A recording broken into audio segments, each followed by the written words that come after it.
So, welcome, Kemi. Thank you, Stuart. I was thinking just now that there are very few parliamentarians across the world who are known by their first name. I can think of one. Anybody help me? Okay, I can think of another one then. Bibi, yes, Bibi, exactly. And Kemi. So it's very unusual. So welcome. What I'd like to ask you to kick us off is if you, and you've probably got more, but if you had three key issues as the new leader of the Conservative Party, what would be those three things? Right. So first of all, thank you for all being here at such short notice. It's really exciting to be at a CFI event because I share so many of the values that you all do, and I'm really proud to be a staunch supporter of CFI. And I always start, when I'm asked that sort of question, by remembering what my dad told me when I was young. I mentioned it in my conference speech, that if you want to treat a patient, you need to get the diagnosis right first. And otherwise, you'll keep doing things that don't work. So I'm not starting with new policies. I'm starting with what's wrong with our party. And in my view, people didn't vote for us because they didn't trust us. And they didn't trust us for a whole variety of reasons. Some didn't trust us because they didn't like the policies, some because we broke promises, but others because they saw a lot of infighting, a lot of squabbling. How can you trust people who clearly don't trust each other? So those are the things that I think need fixing. That before we start writing a new manifesto for the public, we need to get our house in order. So I say that the three things that we need to do are to renew our thinking and renew our party, and then we will have policies that can renew the country.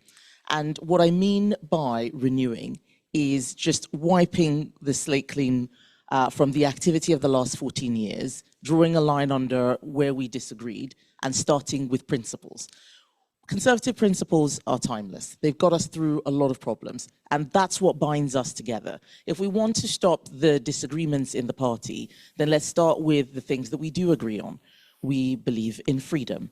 We believe in meritocracy. We believe in the importance of family more so than the state's involvement in our lives. We believe in personal responsibility.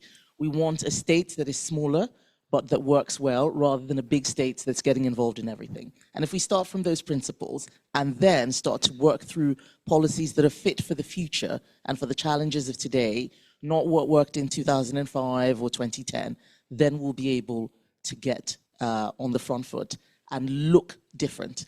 The public are not going to vote for the party that they just kicked out. They're going to want something different. I know that they will want something different because Labour will fail. They've already started. We can't be complacent, but they don't have principles, and they certainly did not have a plan. We must have a plan when it is time for a general election, and I think that will help us get back into government. And what about the opposition? I mean, for the next 3-4 years, we're going to be in opposition. How will you sort of lead on the opposition side of things before we take government again? So we need to make sure that we are a constructive opposition. So not just opposition for opposition's sake, but opposition that is about what we think is going to help get this country on track. And that means sometimes helping Labour to do the right thing, rather than just opposing them because they say A and we say B. It also means being very focused. We can't just react to every single thing. We need to decide on how we're going to use the resources that we've got. We are heavily outnumbered in Parliament. This is the most left-wing Parliament we've ever seen. It's not just the 400 plus Labour MPs, it's also the 70 plus Lib Dem MPs who are well to the left of Labour. And then you've got 120 Tory MPs all huddling together on one side of the Parliament. We need to remember that maybe we're outnumbered, but we are not outgunned. And getting ourselves together, making sure that we use the 120 people wisely rather than rushing after everything will be important in showing the country that we are a focused and constructive opposition. So the 120 MPs, or 121, I think, but 120 MPs is a perfect segue into the 120 members of the Israeli Knesset, of which there are 120. And those people who are members here of Conservative Friends of Israel know a little bit about being a minority and sort of being against the tide. What is it about Israel that you most admire? It is the tenacity. You look at Israel and you look at how it has just survived.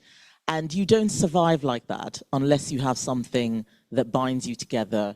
There's a strength in that not every country and not every culture has. And it must be because there is something really good there that continues to last from generation to generation. But also, Israel is the only real democracy in the Middle East. And it is under attack from all sides. That is something that is really precious. There are not that many Jewish people in the world. There used to be many more. And we know that the reason why there are not that many Jewish people in the world is because of successive Holocausts, successive pogroms, driving the Jewish people out of many other parts of the world. And I think that when you look at what happened on October 7th, it is a stain on the world. It is a stain on our ability to actually defend the people who are vulnerable. It is not just Israel's fight. It is the world's fight. It is a fight of good versus evil. It is not just politics. And I see in Israel a moral clarity that is lacking in many other parts of the world. I see a moral courage that many of us should emulate. I look at the achievements of so many brilliant Jewish people in many countries around the world, and they are an inspiration to people in other parts of the world, however much the media and certain wings of the commentariat want to disagree. I think Israel is special, and that is why I have always been a supporter of Israel for at least 20 years, right back from my 20s. And of course, in government as trade, you were looking at a trade deal with Israel, which of course is sort of hanging in the abeyance at the moment. Yes, so one of the things that we wanted to do in government was secure an Israel-UK free trade agreement.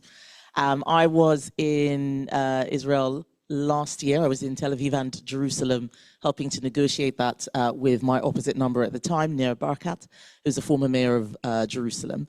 And it is very clear that there is a lot that the UK and Israel have in common and that we can help each other with, particularly around technology, life sciences, AI, and the battles of the future. We are both service economies. Many people think about trade deals and they think about stuff going into containers, ships going across the waters, but 80% of the UK economy is services. So we are able to do more with fellow service economies. And it is to my regret that October 7th interrupted that free trade agreement, especially as there was a lot of opposition to it from the usual suspects. There were civil servants demanding not to work on it. The unions were complaining. All sorts of trade bodies I'd never heard of suddenly decided that this was something that they were taking an interest in. And you need people who are very, very strong in order to resist that sort of pressure. A UK-Israel FTA is going to be good for both countries. One of the things that's been very interesting is people assuming that we supply loads of arms to Israel. It's actually the other way around. We get more in defense support from Israel than we provide.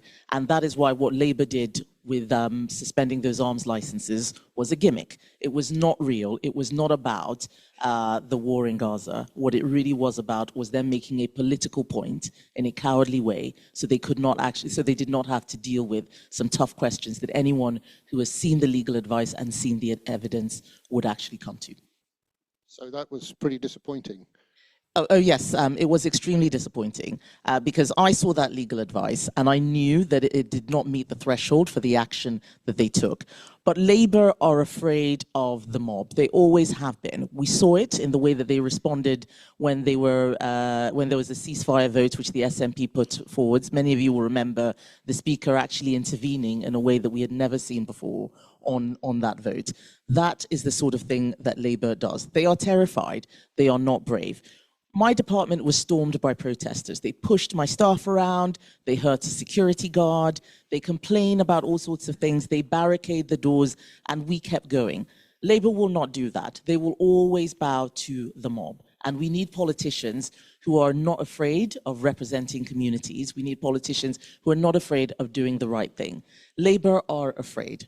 And that is what worries me. You look at the decision that they made, not just on arms licenses, you look at the decision that they made with the UNRWA, you look at the decision they made with the ICC. This is a very ideological Labour government. This is not Tony Blair's Labour government. This is old Labour with remnants of Corbynism that are very, very bad for this country.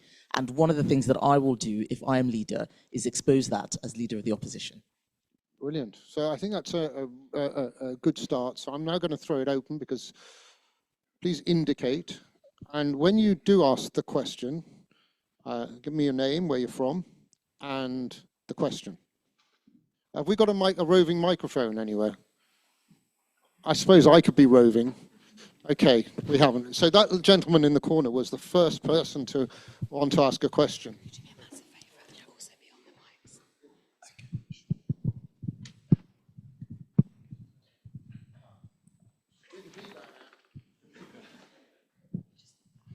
Okay, far away. Good evening. My name's Russell Perrin and I'm from Harlow. My question is, Kemi, I've heard you talk about the legal framework that Tony Blair put in place that's really hamstrung us for many, many years, and not many people have done much about it.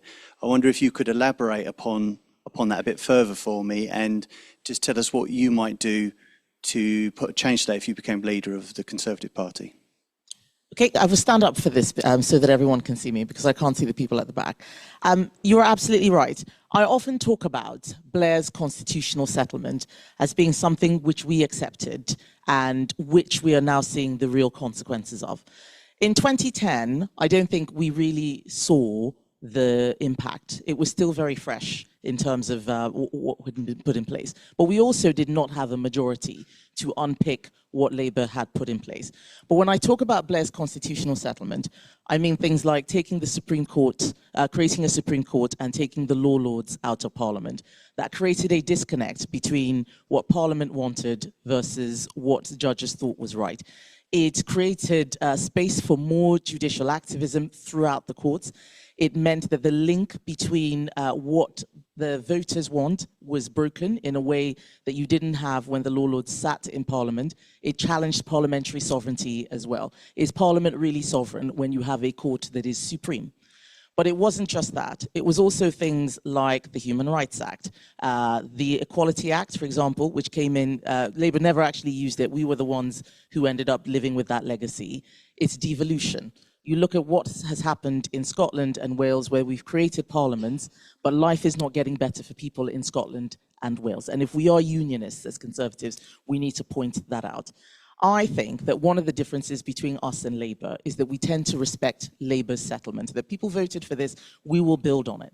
Whereas what Labour does is they come in and they start unpicking what we have done. You look at what they have done with the Academic Freedom Act. This is something that many Jewish professors in particular wanted. There is a lot of clamping down on free speech in universities. We brought in that bill, Labour have scrapped it. We would not do something like that. And I think that we need to make sure that when we do get back into government, we are brave enough and confident enough to unpick the bad things that Labour has put in place. We cannot keep accepting their settlement. It is making our country worse. Thank you. All right. Okay.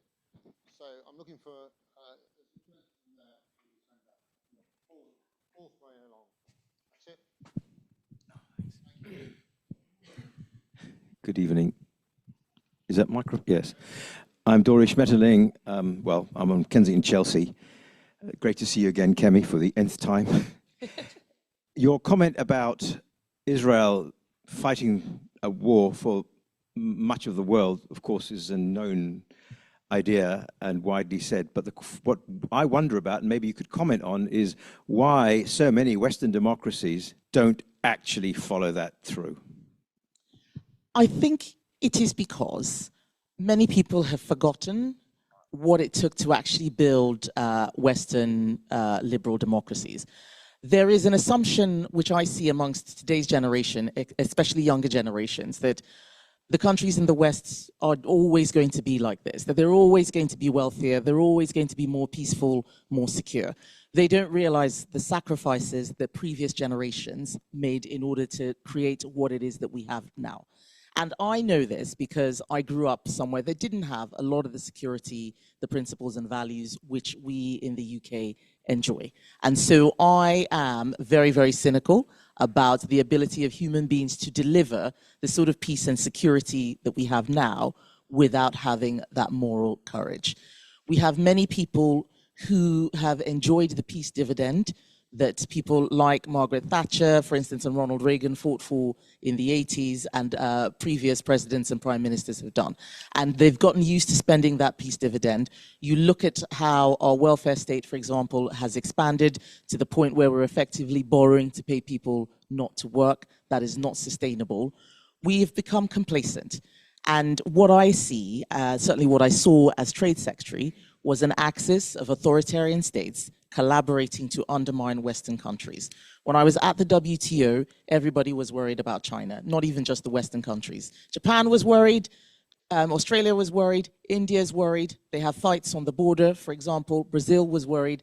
They see what is happening. That is why we need to be very, very clear-eyed about the threat that faces us. It means making sure that we do everything we can to provide security, not just around defense, but energy, food security, because we don't know what will happen in the future.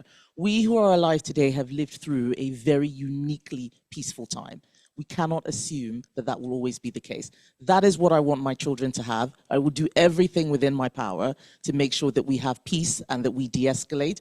But there is a saying that if you want peace, then you need to be ready for war. And I think that we need to start getting ready, but doing all we can to de-escalate.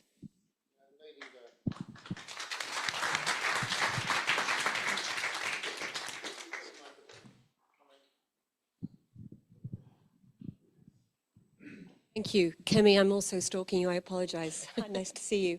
I have a question about... What's your name? Sorry, Sophie de Schwarzberg-Gunther.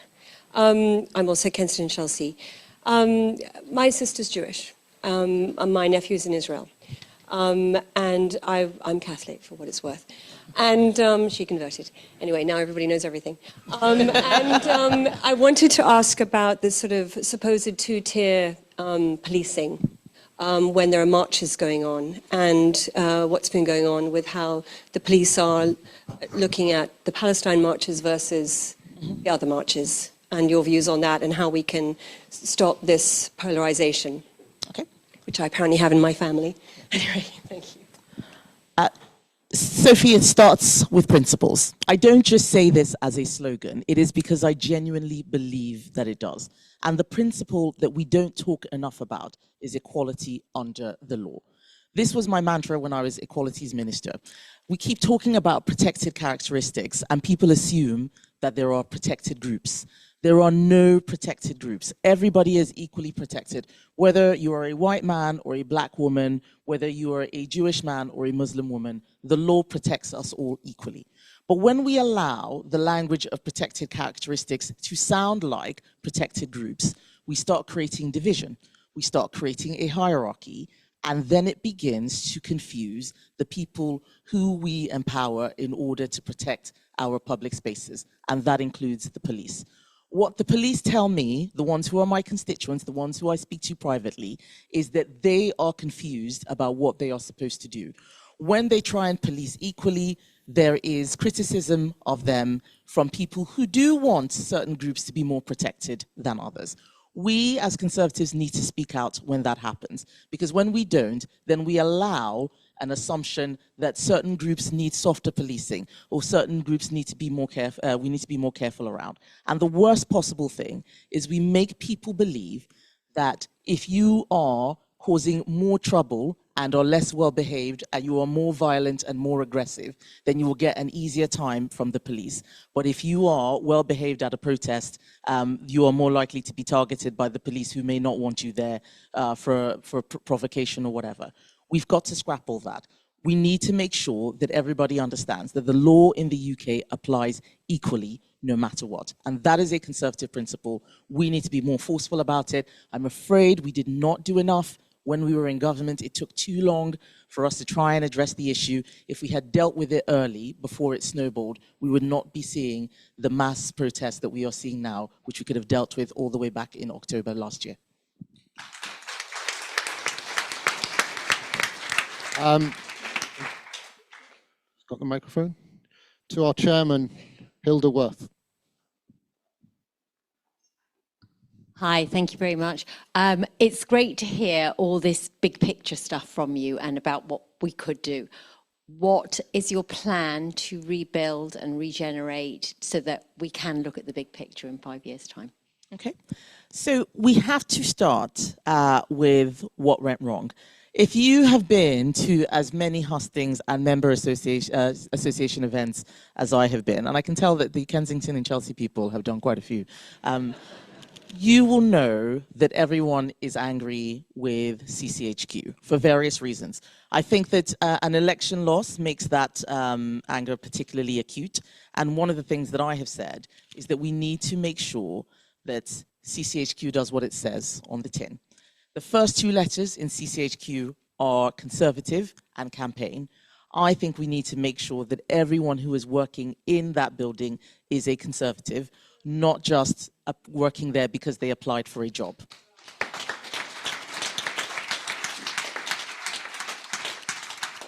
And the reason why I say that is because if you are a member of this party, if you believe in the values, you will go the extra mile. You will do more than what you would do if it was just a job. If it was a mission, if it was a belief, if this was your family, you would do more. So I think everybody who works there should be a party member. That will help in terms of understanding the party around the country, not just in Westminster or in London. I think that it's time for us to upgrade our campaigning techniques. We've used certain methods which were successful in the past, which I don't think will be successful, are going to be as successful. We need to update a lot of our technology. I think we need to see what they're doing in other countries like Australia and the US. But we also need to remember that CCHQ does not run on its own. Leadership matters. The leader needs to be involved. And one of the reasons why I think CCHQ just became less functional was because we relied too much on government. When you've been in government for a long time, you start relying on civil servants. There's a whole number 10 machine that is at your beck and call, and you start forgetting that you need your party infrastructure. When you look at what the Republicans and Democrats are doing, you can see that there is a Republican Party machine. There is a Democrat Party machine. They're not all waiting for the people in the White House. And what I saw was that after 14 years, we were relying on the people in number 10 who were not necessarily conservatives to do our work for us, to do our comms for us, perhaps even to suggest what should go in our manifesto. Let's empower CCHQ. Let's put good people there. Let's get up to date with the campaigning and techniques. And I think that that is what will help us start delivering the election-winning results, which we are used to having and which we can have again. The lady up on the left, on the end. Keep walking, keep walking. Keep walking, keep walking, oh yeah, very good. We're there. Hello. Thank you. Susie Webb, Richmond Park, Data Protection Officer. When I'm on the doorsteps, because I am an activist, I still keep hearing about our borders, immigration, and how we have allowed the UCHR to actually go against what our government has decided. Do you intend to take us out of the UCHR and to make our own laws? So thank you for that question. This is one of the big differences between Robert Jenrick and I. We actually agree on quite a lot. But I think leaving the ECHR is not the first step. Remember what I said about diagnosing the problem. The ECHR is not the only reason why our borders are not being run properly. There are countries in the ECHR, like Spain, like France, who deport far more people than we do. Why is that? We need to look at the people who are responsible for controlling borders. I've met lots of Home Office officials. They're very nice people, but they want to do something different. Many of them come into the Home Office wanting to look after refugees, help asylum seekers. The woman who was leading borders, the Director General there, left to work for Amnesty International. That's probably what she wanted to do while she was there. That's not a bad thing, but that's not the job that we need. The people we get are absolutely essential. It's going to be critical. We need to talk about the people. That is why I talk about rewiring the system.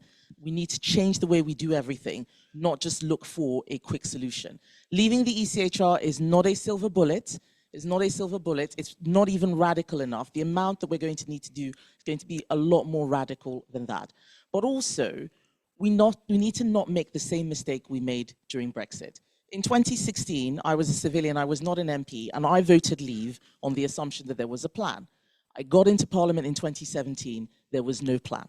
We spent 3 years going round and round in circles before Boris finally got us out. We cannot make the same mistake with the ECHR. The same problems will come around. If Ireland doesn't want to leave the ECHR, what happens to Northern Ireland? How do we deal with that? What happens to the Good Friday Agreement? What happens to many of the protections which the ECHR has now codified in a lot of our common law, which would disappear? Protections around freedom of religion, freedom of belief, which I have been using, which I used when I was Equalities Minister.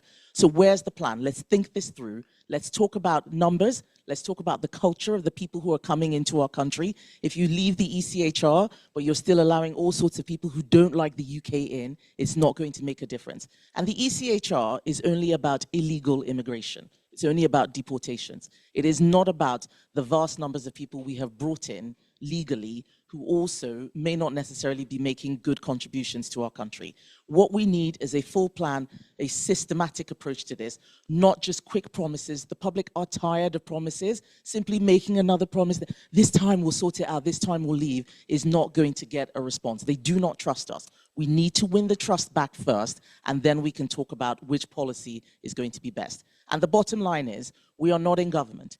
Whoever makes a promise about the ECHR now is not going to be in power tomorrow. What are we going to do over the next 4 or 5 years? Is that still going to be the issue? So let's make a plan that's going to work, whatever happens over the next 4 or 5 years, not just a plan that is about what we should have done 6 months ago. Thank you. So a little plug. Here at the front, we have the great Lord Pickles, who, as you all know, has been a stalwart of Conservative Friends of Israel, the Conservative Party, for many years, and I believe he has a question. They were supposed to clap you, Eric, but they didn't. Shall we do that? Yeah, there you go. No worries, names would be taken, but Eric Pickles, proud foot soldier of the Conservative Party. Yeah. In a way, I don't think we've got it yet. I don't think we entirely understood the nature of the defeat, which is enormous. I was really shocked at the weekend to see a report that there was a handful of MPs who were thinking about retiring early and facing by-elections. Now, clearly that is treacherous and annoying at its minimum. Actually, an indication of the job you've got to do. You've got to.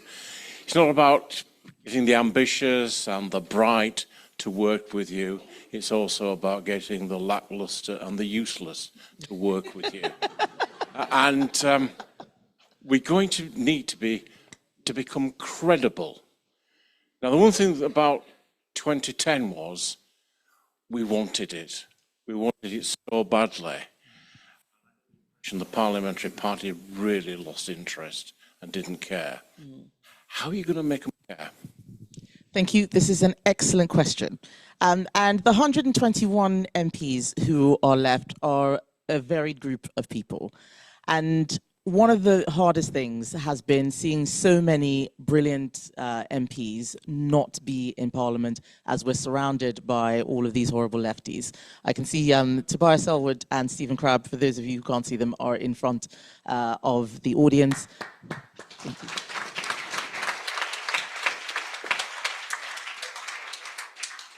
They were two brilliant colleagues who we lost. And I think it is disrespectful to the people who fought hard and didn't win their seats to then decide that you're not going to stick around. And this is what the public have spotted, that there are some people who are not doing this job for public service. They are doing it because they want to be on TV, and being an MP is easier than show business, perhaps. They are there because it is a status symbol, and some people join the Conservative Party not because they are Conservatives, but because it is a vehicle for personal ambition. And we need to be very watchful of that. We need to make sure that the people who join our party are people who believe in the mission. Now, you've asked what I will do. I think that I am slowly bringing the party back together. I've got people as varied as Ian Duncan Smith to Damian Green. Eric, you will know that these are not people who naturally see eye to eye all the time, but they are supporting me. And that is because I'm talking about the future, not the past, because they know that I'm going to make it fun. They know that I will constructively oppose Labour, but I also understand many of the things which drive MPs. I think that over the last few years, we stopped being an inclusive party. And by that, I don't mean just what people look like, but making sure that everybody had influence in what party policy was. Even as a cabinet minister, I would find out things at the last minute or on TV like everyone else. Having a small group of people who are making all the decisions while the rest of us just get our instructions or get our orders does not build a cohesive and coherent parliamentary party. So I want to build a party where everyone knows that they can influence things. Everyone knows what's coming in the manifesto, and it's not a big surprise which you have to go out and sell. It's not going to be easy, and I'm not making the assumption that it's going to be a smooth ride. I do know what I'm letting myself in for. But I believe in our party. I think it is a family. It's not just an organization or a trade association. There is more that we have in common than what divides us. And we need to start talking about that again, especially as we can see what the Labour Party is doing to our country. Things are not going to get better under this Labour government. You look at what they've done with VAT on private schools. That is a tax on aspiration. They don't believe in these principles. The academic freedom bill I talked about is an attack on freedom of speech. What they have done with Ofsted is removing parental choice, personal responsibility. These are conservative values that they are ripping apart. Stopping the modern history curriculum, which allowed people to find something to be joyful about in their country's history, no matter how they got there, so that they can bring back a lot of the divisive nonsense that talks about Britain and decolonization and so on. These are Marxist themes that have no place in our education system. Labour wants them, we do not. And if we start talking about those things again, I think our party will get back together. We need to take the fight to Labour, not to ourselves.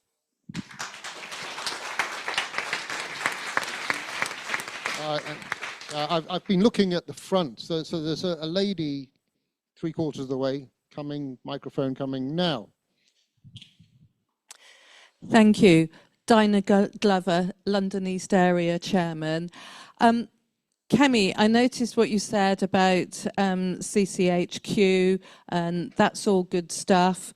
But a lot of the bad feeling within the party is how MPs and candidates are actually selected. So even though we only have 121 MPs, a lot of them, their own associations, feel that they didn't select, and possibly that leads to not a very good relationship with them. How would you deal with that? So we need to make sure that local associations believe that they have some influence in who their candidate is. It is not right that they have no influence at all. And I say this as somebody 7 years ago who experienced it on the other side. I was sent to Saffron Walden to be the losing candidate. The political director in number 10 was sent there to win. He'd had advance notice. They'd thrown a party for him in the association. And it wasn't until after I became the MP that the members told me what had actually happened. So this is not new, but we need to bring back a little bit more transparency into the system. No one understands how candidate selection works anymore. There are many people who are on the list who never get an interview. There are some people who get interviews over and over and over again. We need to bring some trust back. We need to make sure that associations get a widespread selection of candidates, not just a small group of the chosen few. people need to know that they are trusted. I trust our members. Members chose me over the favored person, so I trust the members. And I think that that is something that we can change now that we have a long time in opposition. If you want to be a Conservative MP, there's probably no better time, because there are very many winnable seats available when there haven't been over the past few years. So I think that there is a job of trust to do that needs to be done with CCHQ. And I say this knowing that Stephen is in the audience. We have the CEO of CCHQ here. I think, Stephen, that you have done a difficult job very well under very difficult circumstances. But as I have said, it starts with leadership. We should certainly never be imposing one candidate selections as we saw at the last general election. We need to give people time to get to know their communities and to build up name recognition. There are many seats which we would have won if they'd selected earlier rather than in the last few weeks before the election. So you're absolutely right. Candidate selection is critical, and it's one of the areas that I will want to address as soon as I become leader of the opposition, which I hope will happen if all of you support me. I'm one of Stephen Massey's close friends, and I was one of those who told him not to do the job, and he did. And I said, "You'll get no thanks," but you had some thanks tonight, which is great. So you wanted to ask us. Remember, I need to know who you are. Benjamin Goldberg from Edgware. Kemi, do you see any place for religion in public life, and if so, what? Yes, I do see a place for religion in public life. And I say that as somebody who is not particularly religious myself. I grew up, as many of you will know, I grew up in Nigeria. That's where I spent my childhood. It is a multi-faith country. My grandmother was Muslim, although to be fair, she did convert to Christianity because she witnessed a miracle. It's a long story I won't get into.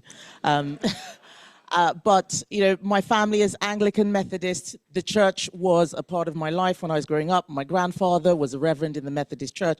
I think religion can be a good thing. But when you live in a society that is multiracial, that has many different religions, we still need something that binds us all together.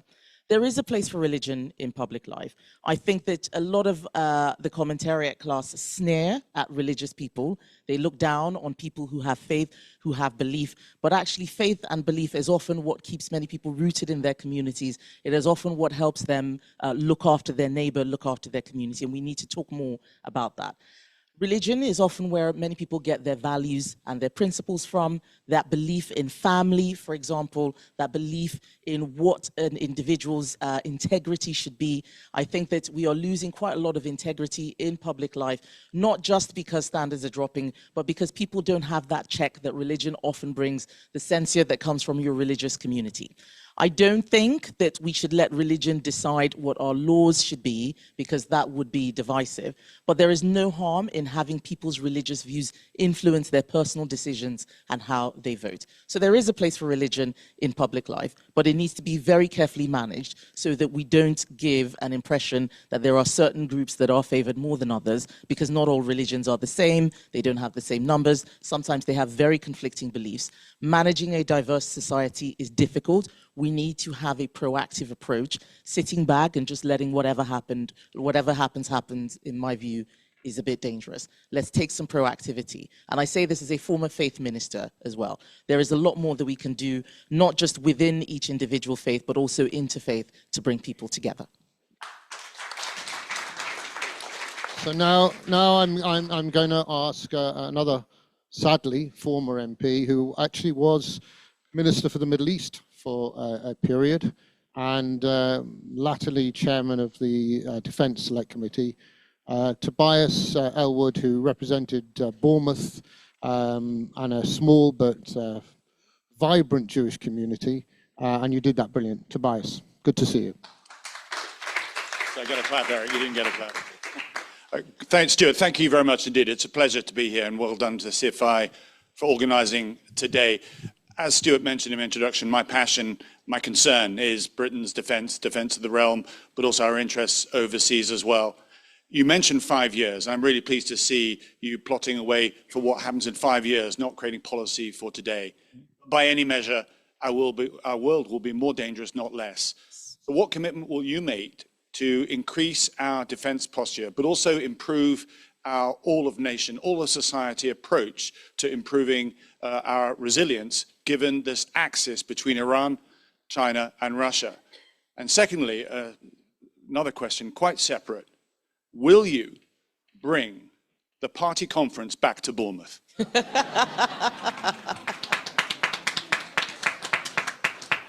That's a great question, which I will take some time to answer. On defense, I want to be very clear. I think that we are living in dangerous times and we need to spend more on defense. I think that given the discussions we had in Cabinet, where we tried to make a commitment to get to 3% by 2030 and we couldn't make the numbers work, we need to look at how we can rewire our economy to spend more on defense.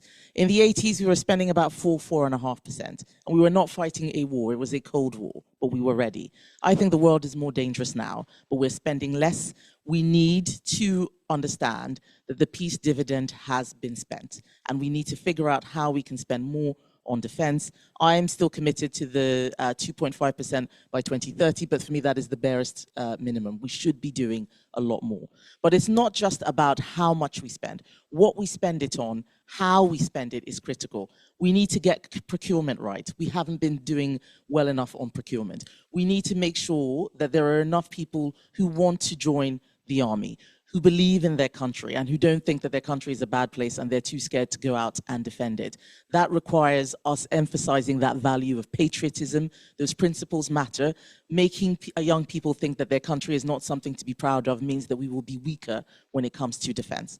But defense is not just about tanks and soldiers. It is also about security across the board. Energy security is absolutely critical. Not relying on dangerous countries to give us our energy would have put us in a much better place when the war in Ukraine started and would not have triggered the cost of living crisis after inflation shot up. Food security is also important. It doesn't mean growing all our food here. Energy security doesn't mean having all our energy here. It means collaborating with countries that share our values. It means thinking about what happens if something goes wrong, as we saw during COVID when we saw supply chains collapse. So defense requires a whole system approach, not just making quick promises today, but how we can make sure that we are ready in a few years' time for whatever comes if we are the ones in government, but also holding Labour to account. They don't think about defense the way that we do. There are people, in fact, most of the cabinet voted as shadow cabinet members for unilateral nuclear disarmament. These people don't believe in defense seriously. We are going to have to keep them on their toes. When it comes to Bournemouth, my very first conference in 2006 was in Bournemouth, so I have fond memories of it. I think that is something that we should certainly try and do, and I want us to make sure the conference itself is less of a fest for lobbyists and more a festival for party members who are there to have a good time. And I think Bournemouth, it showed me a good time in 2006. I think it can do so again. Thank you. We'll just go down there. One of my colleagues from the House of Lords, Lord Gold. My question is this. I believe that to win a general election, we have to be a centralist party. We've only got 120 plus members of parliament, so perhaps it's a little bit easier now.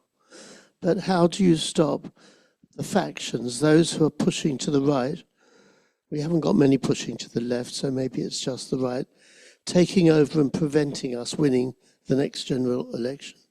Thank you. So I don't think it is about left or right. I think it's about right or wrong. And I often question what people mean when they talk about centrism. I talk about the common ground. Where are the British people? What are the things that are common to us all that we can show that we share their values? If your opponents move very far to the left, the center ground changes. The center is not halfway between where Labour are and where we are. We need to make sure that we define what the center ground is and not move around depending on what other people are doing. So to that end, I think that what has always been the center ground is what has won us elections. It won us elections under Mrs. Thatcher, it won us elections with John Major, it won us elections with Boris Johnson. It is about common sense. It is about freedom. It is about low taxes. We promised low taxes in 2019. We promised not to raise taxes. The tax burden is higher than it's ever been. That is not centrism. So we need to make sure that we are clear about what we're saying, not all speaking at cross purposes where my centrism is different from your centrism. Let's talk about what we actually mean. This is how Nigel Farage has been stealing our votes. Yes, he's saying a lot of things that are right-wing, but many of the people who are supporting him are not right-wing. They just like the way he communicates. They like the clarity. They like the conviction. They like that they understand what he's saying and it's not waffle or looking like he doesn't want to answer the question. They like that belief. We need to be confident conservatives again. We need to talk about our values proudly, and I think that will get the British people back on side. I like your comment about common sense. As I've been in politics for now 30 years, the problem with common sense is that it's not very common. But who else? Yes, sir, you've been dying to, with the hat on. I know, I've been watching. Who are you? David Lazarus from Hartsmere. Great little place. Hartsmere? Hartsmere. Hartsmere? Yeah, Oliver, Sir Oliver. Oh, that's all right, I live in Hartsmere. I know. Okay. Seen you at the station. So, most of the people here in the audience watch TV, and they have, how can you help the conservative Friends of Israel enjoy watching the news? Because the BBC get £4 billion, and we're the only country that is worse than any other country on the planet. And trust me, my son's serving in Gaza. They are a proud bunch of boys.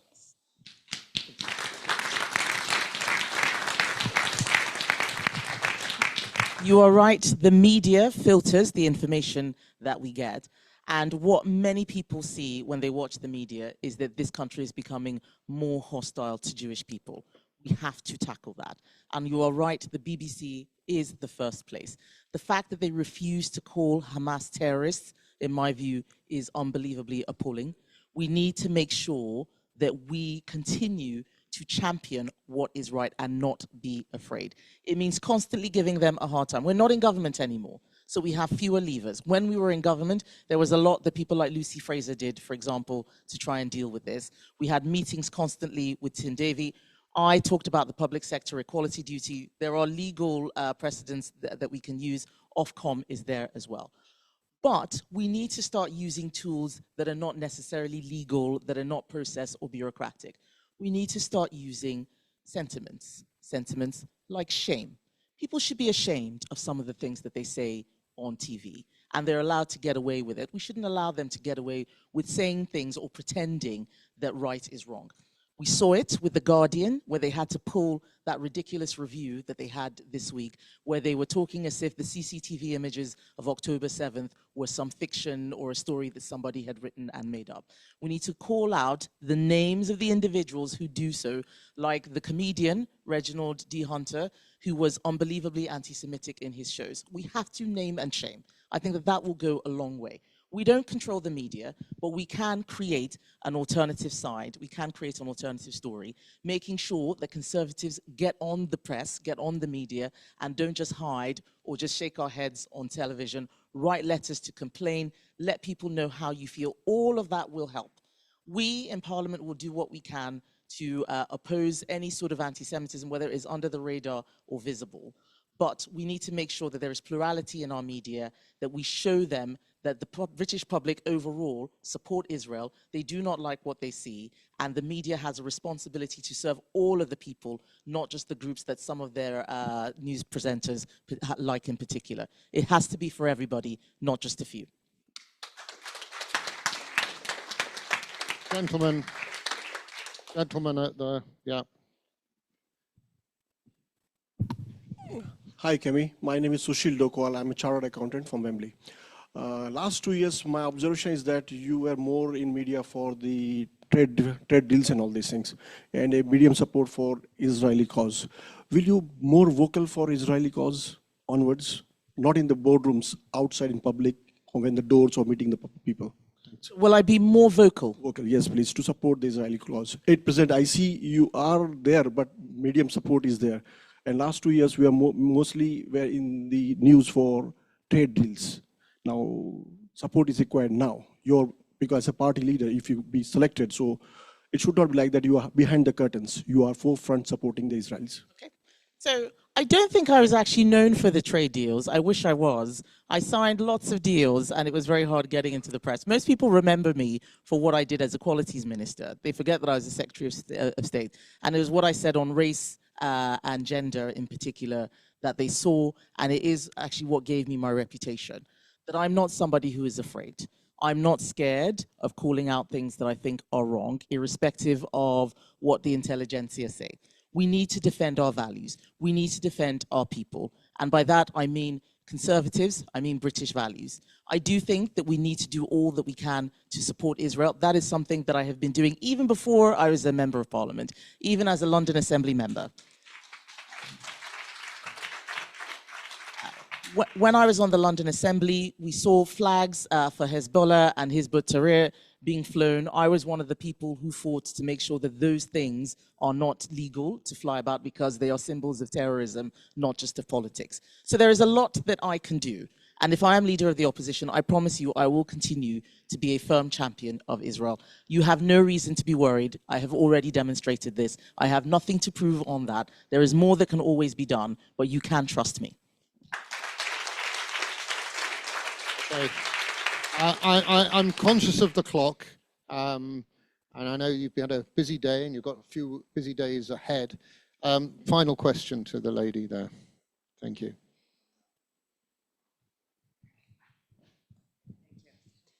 Paola Diana, CEO of the Women's Policy Center.